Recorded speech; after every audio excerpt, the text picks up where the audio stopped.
Chapter 8 At the Qasr. After having seen Prophet Jesus' testimony before God, we started towards the pond. I asked Saleh en route. Prophet Jesus, peace be upon him, pleaded to God to forgive his people.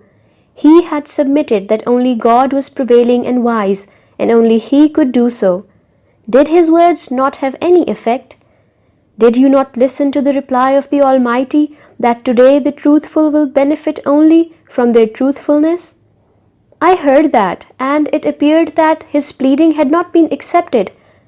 No, that is not the case. God had clarified His law. Basic criterion for success or failure is to accept the teachings of the Messenger as true, and then to affirm it further through actions. The meaning of God's statement is that He will deal mercifully with those who meet this basic criterion. This implies that because of His blessings, God would not hold such people accountable for those sins and shortcomings that they had not managed to redeem or repent for in their lives. All prophets are similarly pleading for their nations discreetly, or will do so when it is their turn. But at present, only this level of leniency is being granted as a consequence of their pleading. So far, only mistakes are being forgiven, not crimes.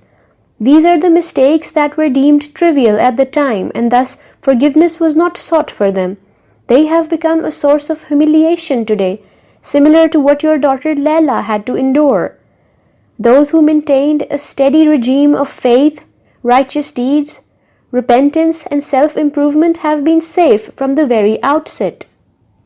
Those who maintained a constant attitude of disobedience and committed major sins are now suffering the toughest hardships. We reached a place where angels were hindering people from going further. Saleh held my hand and walked towards them. On seeing him, they moved out of his way. As we walked a little, I began to see a lake. On seeing it, Saleh said, "This is the pond of Qasr." I said, "But I can't see the last prophet here." "He is further ahead. We have entered from another side. I wanted you to have a detailed view. That is why I chose this way." When I thought about what Saleh had said, I realized that it was not an ordinary pond. Somewhat surprised, I said, "My friend, it is more of a lake, or perhaps a sea, as I cannot even see its other shore." "Yes, it is so. Can't you see so many people drinking water from it? If it had been an ordinary pond, it would have run dry rapidly." He was correct. A large number of people were everywhere around the pond. On account of the information in the sayings ascribed to the last prophet, I had some idea even in the previous world that Qasr would not be an ordinary pond, but would be more like a sea. In fact, based upon his sayings, I used to think that it would probably be somewhere around the Red Sea that separated Arabia and Africa in the previous world. When I shared my thought with Saleh, he replied, "To a large extent it is true. Even though the planet Earth has become massive due to expansion, thereby changing location of landmarks, it is more or less the same place. Does this mean that the plane of judgment is in Arabia?" "Yes, it is in Arabia." I remained quiet, thinking about the time when Earth was still inhabited. People were busy in the affairs of the world. Alas, if only they had realized that the real life would begin after death. God had sent His prophets to remind people and make them understand in every possible way, but they did not pay any heed to them. Thereafter, God sent some prophets as messengers as well. Those messengers not only invited people to the right path, but went even a step further. They warned them that if they did not follow their teachings, rather than waiting until the end of the world, God would punish them in their lifetime, and only those who were on the right path would remain unscathed. Thus the nations of Noah, peace be upon him, Ad, Samud, Lot, peace be upon him, Shuaib, peace be upon him, Pharaoh and the Quraysh of Mecca themselves suffered that fate. The messengers sent to these nations warned them about the wrath of God, but when their message was ignored, they were punished in the world much before the day of judgment. The nation of Noah, peace be upon him, and the followers of Pharaoh were drowned in water. Ad were destroyed by a fierce storm, and the nations of Samud and Shuaib, peace be upon him, were annihilated by a jolt. Similarly, the nation of Lot, peace be upon him, was flattened with a wind that rained stones, and the swords of the believers wiped out the residents of Mecca who rejected the call of the last prophet. The Almighty saved the believers and awarded them rule of the earth. In particular, the incident of the last prophet and the disbelievers of Mecca had happened in recent history, and thus its record was also preserved in the Quran. The history is witness to how the companions of the last prophet became masters of the world within a few decades. Hence, an example of eternal reward and punishment was established so that no one could deny it. Despite all that, people still did not prepare for this day. Above all, in this area where the accountability is taking place today, and what used to be the Middle East, the children of Abraham were the subject and example of this principle of reward and punishment for 4,000 years. The dealings of God with the two branches of the children of Abraham, namely the Ishmaelites and the Israelites, were based on a law that his blessings were showered upon them if they were obedient, and alternatively, if they were disobedient, they were punished as a nation. Historically, the children of Israel had to face major destructions twice because of their disobedience, once at the hands of the Babylonian king Nebuchadnezzar, and second time by the Roman general Titus. Similarly, the Muslim nation had to suffer severe punishments twice for their crimes. They had to face destruction and humiliation of slavery, firstly at the hands of the Tatars and then by the European nations. Along with these punishments, whenever humans sought forgiveness and turned towards God, the doors of power and rewards were opened for them again. One of the examples of this process was when, after complete destruction at the hand of Tatars, the Muslims took the message of Islam to them, and in a short period of time, they became a superpower again.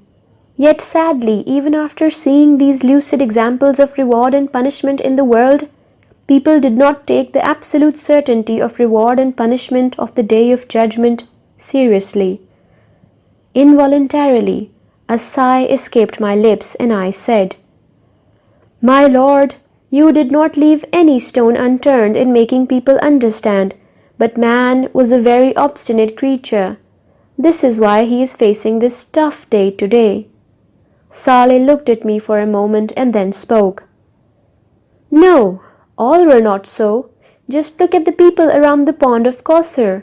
You can see so many people here." I nodded in agreement, but did not add anything. The reason was obvious. Saleh was looking at the people present at the pond, and I was thinking about the people who were outside in the plain of judgment, my son Jamshed included. I had returned to the plain of judgment to look for him, but after seeing Prophet Jesus' testimony, I had given up. Therefore, for the time being, I decided to leave his fate in the hands of God. We were moving ahead. On reaching a certain place, Saleh said to me, "Come on, let us go to the VVIP lounge of Kausar." I did not comment, but I had an idea about what he meant. Saleh explained, "There are two ranks amongst the people who have succeeded today. Some practiced the religion in a way that ensured compliance with all of its obligations and stipulations. They fulfilled their commitments towards God and human beings and obeyed His each and every command. They are the ones who will earn the reward of entering the paradise. Among them were people who opted for the religion and sacrificed for it rather than just practicing it. They displayed patience and steadfastness in the face of extremely adverse circumstances and severest hardships. They excelled at all virtuous and righteous deeds. In all circumstances, they upheld the truth and happily faced the consequences for doing so. They dedicated themselves to supporting the religion of God, performing extra supplications and serving His creatures. They are the people who will be amongst the VVIPs on this day of judgment. Their privileges, status, closeness to God and respect will be far more than those of the other inhabitants of paradise. This is akin to the previous world, where every society had commoners and then an elite class, consisting of those placed in the high gentry. The same is happening today. Successful people of the world have been placed around the picturesque region of the pond of Kausar, away from the hardships of the plain of judgment. They will get a choice abode in the paradise as well. Obviously, it is a huge accomplishment. But there is a class even higher than that. It is reserved for those blessed souls who are close to God. They are the highest placed from amongst the dwellers of paradise. Their real status will only become apparent in the paradise, but even at the Kausar, separate lodgings have been provided for them. That is where we are going now. He stopped for a moment and spoke whilst looking in my eye. It is because you are not one of the common dwellers of paradise, Abdullah. In fact, you are one of the leaders and worthy of a very high status. I bowed my head in all humility. We entered a place of such immense beauty that words would fail to describe it. The snowy white, clear water of the lake was spread over its bed like moonlight. My eyes were getting a strange, soothing satisfaction by just looking at its still and flat surface. The banks were made of glittering hollow pearls. My soles experienced an indescribable relief as I walked onto some very thick and soft carpets that were laid out by its shores. Comfortable regal chairs were placed on the carpets. Glasses made of gold and silver glittered like stars on tabletops that were more transparent than glass.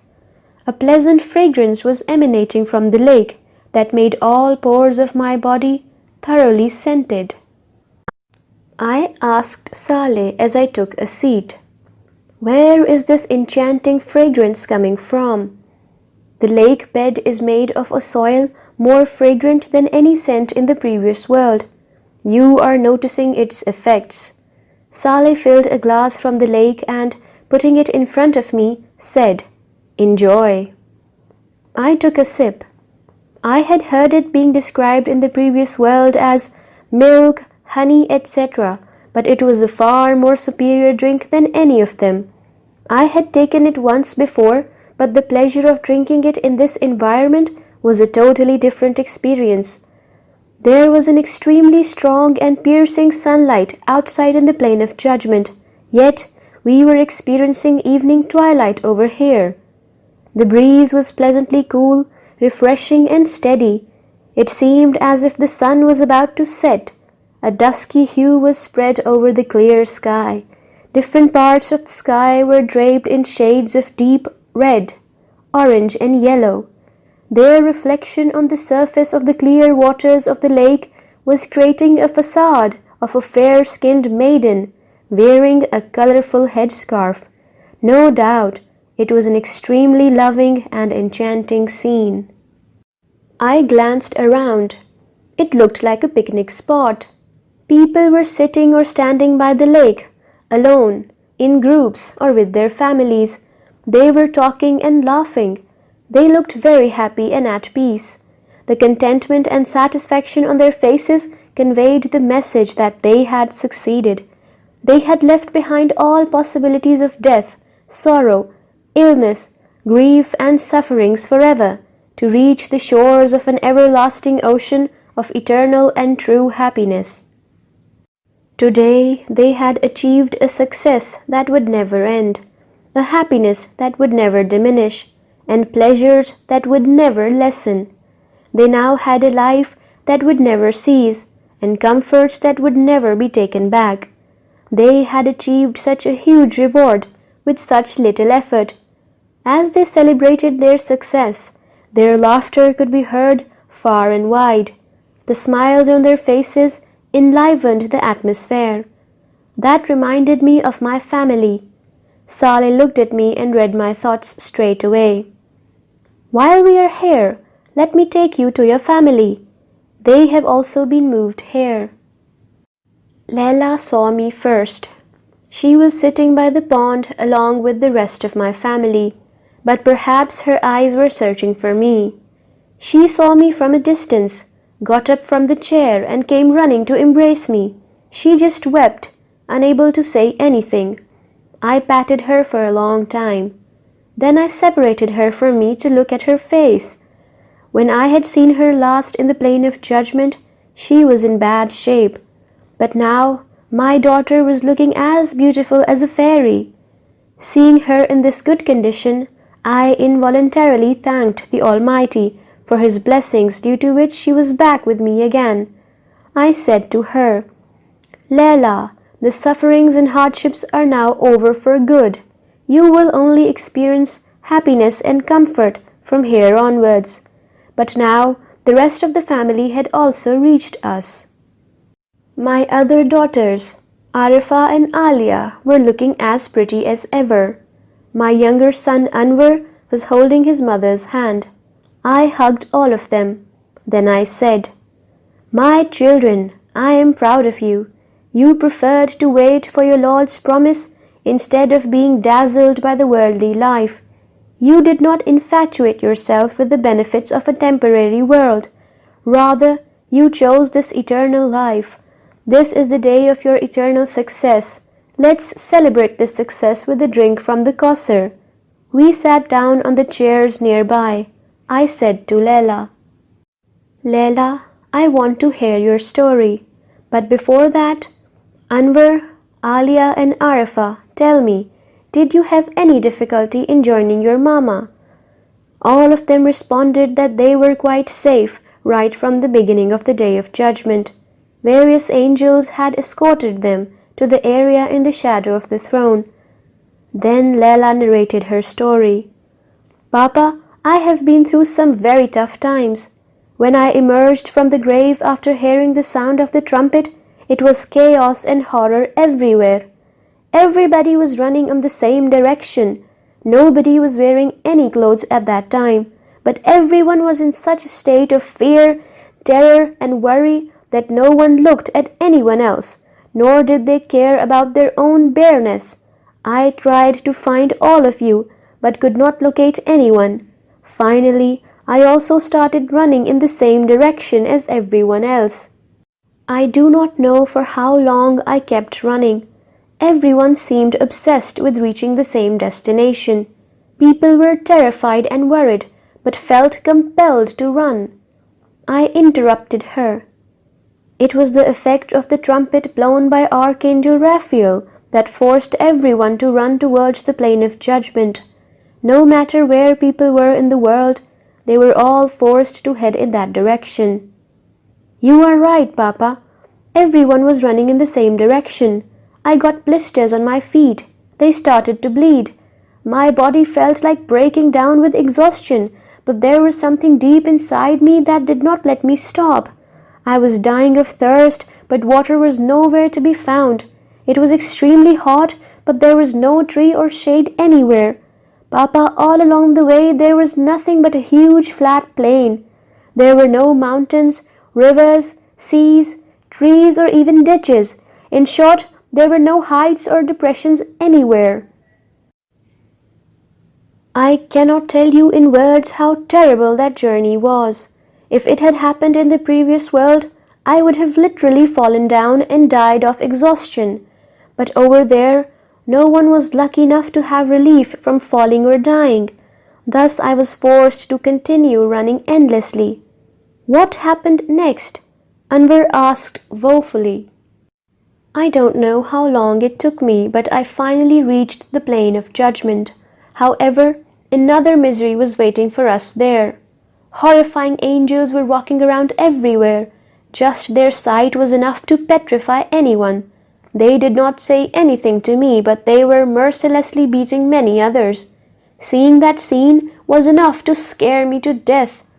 Where did you find Asma? I asked. I met her somewhere in the plane of judgment in a terrible state. Papa, she was brought up in a highly privileged environment. After seeing her, I almost forgot my own miseries. We stayed together to keep our spirits high, but after she met you, her will and hope for deliverance faded completely. Alia asked, Where did you see her last? When everybody was ordered to bow down, I prostrated right away. She was standing next to me, but she was unable to take a bow. In the previous world, she always said that God did not need our worship or prayers, and even if there were a requirement for praying, God would forgive us, as He was merciful. She did not even fast, as she thought it would ruin her beautiful skin. Where was she when you got up after the prostration? Arifa asked. She was still there, right next to me, but when God ordered the angels to take away 999 people out of every 1,000, the angels dragged her away. Then I was presented in the court of the Almighty for my accountability. What happened next? Naima asked.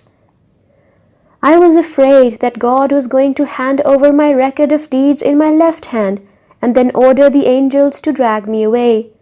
But my Lord is most compassionate and merciful. He was very kind to me. I was asked questions about faith and worship. I replied that I had faith in all the required beliefs in the previous world, and I used to perform all the prescribed prayers and rituals. Thereafter, I was asked about major moral obligations, rights of relatives and other people around me. I managed to give acceptable answers to all those questions as well. I was afraid that I was going to be asked specific questions about bad deeds and sins I had committed. However, he did not ask me any further questions. I commented, Layla, if the Almighty had asked you that question, you would have been doomed. He does not ask questions whose answers are bound to be in the negative from a person He has decided to forgive. He only asks such questions from those whom He wants to punish. You were asked only those questions whose correct replies were already present in your book of deeds. Although bad deeds and sins were also recorded in that book, the Almighty ignored them. Oh, I remember. At the end, the Almighty said something to me. He said that you are the daughter of Abdullah. You should be with him. Then the Almighty ordered the angels to hand over the book of deeds into my right hand and to take me to my family. I am unable to express the joy I felt at that moment. Saleh, who was sitting next to me, said, Your forgiveness was not because of your father. However, your status was elevated due to him. Now you are sitting in the VVIP lounge by the Kausar. Are you aware that you, your mother and other siblings have been awarded this honor only because of your father? It is a special blessing from God that from amongst the successful family members, whoever has the highest stature, the rest of the family members will also be elevated to his or her level. At this, Alia said, Oh, that's why none of our own family members were allowed to come here. The angels only allowed us, brothers, sisters, and our mother to come here. Some of our other family members are also around, but they have not been allowed to come to this area. Signs of distress appeared on Naima's face as she listened to this. Forced by her maternal instincts, she added, Yes, all are here except Jamshed. Everybody became quiet. Anwar broke the silence by saying, Papa, I was saved by that article of your teacher Mr. Farhan, which you often quoted. I had made its message the cornerstone of my life. Arifa asked, Which article was that? Let's hear it too. Anwar closed his eyes and said, He wrote, The reformers of our era want to eliminate this natural desire for advancement from the people. However, God does not endorse it. He only wants to divert the course of this desire towards the hereafter and away from the present world. Instead of hoping to be a part of the elite and privileged sections of the worldly society, He wants people to strive to be amongst the people close to God and the elite of paradise. If you read the entire message of Quran, you will find that it does not want to nurture any other mindset in people apart from that. The personalities of the companions of the last prophet, who were the first addressees of the Quran, had the same traits. The charity of Abu Bakr and Umar, the generosity of Abdurrahman and Usman, and the simple life of Ali and Abu Zar, may God be pleased with all of them, are manifestations of the same firm belief in the hereafter. To understand the transformation that belief in hereafter brings in one's life, study the following verse of the Quran. Whatever things you have been given are merely for the necessities and adornments of this worldly life, and whatever you will get from God is much better and will last forever. Why do you not think? Is the person to whom we have made a good promise, and which he will get, equal to the one whom we have given good things of this life only, but who is going to face the punishment on the day of judgment? Surah Al-Qasas, verse 60 to 61. Just imagine about the life of the person who believes firmly in this one verse. When such a person earns his livelihood, he will never take the risk of disobeying God, the result of which is hellfire. After he fulfills his needs, the best purpose of wealth for him would be to spend it on adornment and beautification of his eternal and much better life in the hereafter. He will never jeopardize his hereafter for the sake of any blessing in this world. Before he even thinks about building a home, he will first think about the home in the hereafter. Similarly, before planning to buy a car in this world, he will plan about his transport to the hereafter. He will never risk losing those heavenly maidens whose moon-like faces, attractive beauty, and eternal youth will never wither, for the sake of short-lived gratification of his eyes from the exposed and semi-exposed women of this world. The needs and wishes of his family can never take him on a path that ends up at the brink of hell. Rather, his love for his family will compel him to take them along on the road to paradise. He will want to groom them and spend time on them. He will tell them that to live is in fact to live for the hereafter. The real success is to gain paradise. This world is nothing but an illusion, a place where countless others were tested before us, and we are also being tested. It's just a matter of a few years, after which neither will we be here, nor would these testing times be. If at all, it will be the blessings of God that will last. It will be His paradise and His never-ending rewards. It will be the pinnacles of esteem and appreciation that will last. The voices will have honor in them. The faces will have a glow on them.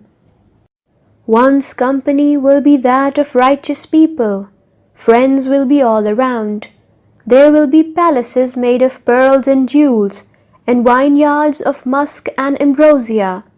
They will be embellished with silk and silk brocade, and adorned with rubies and corals. They will have streams of milk and honey, and waves of purified water. There will be trees made of silver and gold, and seas of water and wine. Angels will be paying their salutations, and appetizing meals will be available to savor at any time. Hence it will be an eternal world of luxury and delight, of water and wine, and of castles and luxurious tents. It will be an eternal world of prestige and style, and pleasure and rewards. It will be a world of perpetual peace and relaxation, enjoyment and blessings. In such a world, there will be no sorrows, no worries, and no disappointments. It will be a world sans regrets, deprivations, and limitations.